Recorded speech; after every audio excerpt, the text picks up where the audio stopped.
ابتدى جو القصايد والحروف حين طلت من لها صف الصفوف.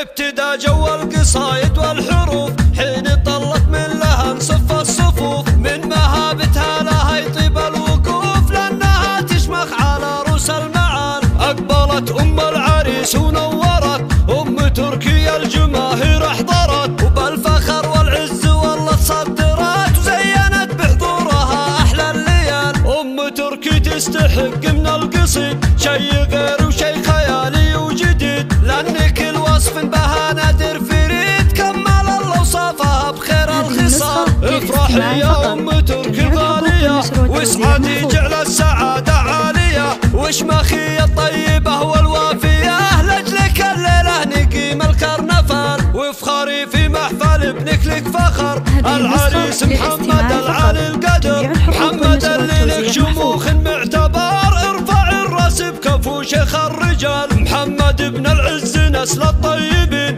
ربعها الميمون يكون غانمين نلمي طيرين لهم مجد السنين معرب الجدين من عم وخال. يا عسى الافراح دايم والسعد والهنا في داركم طول الابد والسعاده يا عساها بدون حد ويجعل الله الخير طول العمر فال.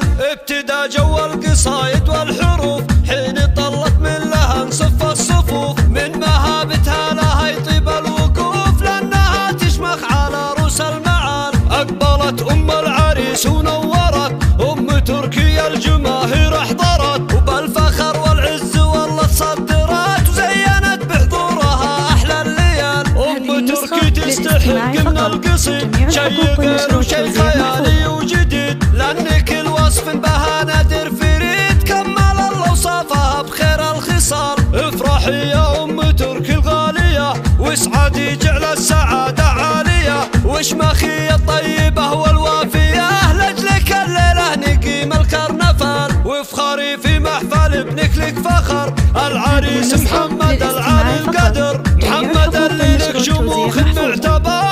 ارفع الراس بكفو شيخ الرجال محمد ابن العز نسل الطيبين ربعها الميمون يقوم غانمين نلمي طير اللي لهم مجد السنين عرب الجدين من عم وخال. يا عسى الافراح دايم والسعد والهنا في داركم طول الابد والسعاده